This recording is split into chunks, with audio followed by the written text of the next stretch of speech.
ఇటీవల పరిణామాల తర్వాత సినిమా వేడుకల్లో మహిళలందరూ చీరలోనే కనిపిస్తున్నారన్నారు సీనియర్ నటుడు నరేష్. అలా ఉండడం భారతీయ సంస్కృతి అని పేర్కొన్నారు ఆయన. ఏ భగవాన్ ట్రైలర్ లాంచ్ ఈవెంట్లో మాట్లాడిన ఆయన చేసిన కామెంట్స్ కలకలం రేపుతున్నాయి. వాలంటైన్ వీక్లో భాగమైన హగ్ డే సందర్భంగా టీంలోని పురుషులను ఆలింగనం చేసుకుంటూ శుభాకాంక్షలు తెలిపారు నరేష్.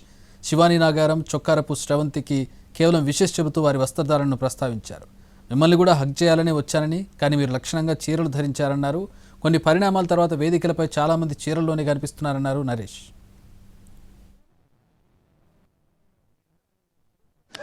మీరిద్దరు కూడా చీరలు కట్టుకొచ్చారు, మిమ్మల్ని కూడా హగ్ చేద్దామని వచ్చాను. కాకపోతే మీరిద్దరు కూడా చీరలు కట్టుకొచ్చారు. కొన్ని సంఘటనల తర్వాత ఒక ఘటన తర్వాత చాలా మట్టుకు స్టేజ్ మీద చీరలే కట్టుకుంటున్నారు. కాబట్టి భారతీయ సంస్కృతి ప్రకారం మగవాళ్ళు ఆడవాళ్ళు హగ్ చేయకూడదు. కాబట్టి మీరిద్దరు హగ్ చేసుకోండి అమ్మా. హ్యాపీ హగ్ డే చెప్పండి. ఇది మీరిద్దరు కూడా చీరలు కట్టుకొచ్చారు, మిమ్మల్ని కూడా హగ్ చేద్దామని వచ్చాను. కాకపోతే మీరిద్దరు కూడా చీరలు కట్టుకొచ్చారు. కొన్ని సంఘటనల తర్వాత ఒక ఘటన తర్వాత చాలా మట్టుకు స్టేజ్ మీద చీరలే కట్టుకుంటున్నారు. కాబట్టి భారతీయ సంస్కృతి ప్రకారం మగవాళ్ళు ఆడవాళ్ళు హగ్ చేయకూడదు. కాబట్టి మీరిద్దరు హగ్ చేసుకోండి అమ్మా. హ్యాపీ హగ్ డే చెప్పండి.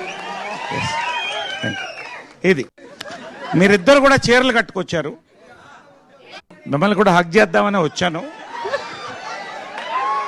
కాకపోతే మీరిద్దరు కూడా చీరలు కట్టుకొచ్చారు.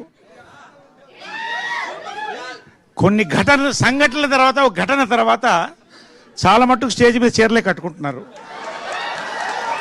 కాబట్టి భారతీయ సంస్కృతి ప్రకారం మగవాళ్ళు ఆడవాళ్ళు హగ్ చేయకూడదు. కాబట్టి మీరిద్దరు హగ్ చేసుకోండి అమ్మా. హ్యాపీ హగ్ డే చెప్పండి. ఇది మీరిద్దరు కూడా చీరలు కట్టుకొచ్చారు, మిమ్మల్ని కూడా హగ్ చేద్దామని వచ్చాను. కాకపోతే మీరిద్దరు కూడా చీరలు కట్టుకొచ్చారు. కొన్ని సంఘటనల తర్వాత ఒక ఘటన తర్వాత చాలా మట్టుకు స్టేజ్ మీద చీరలే కట్టుకుంటున్నారు. కాబట్టి భారతీయ సంస్కృతి ప్రకారం మగవాళ్ళు ఆడవాళ్ళు హగ్ చేయకూడదు. కాబట్టి మీరిద్దరు హగ్ చేసుకోండి అమ్మా. హ్యాపీ హగ్ డే చెప్పండి.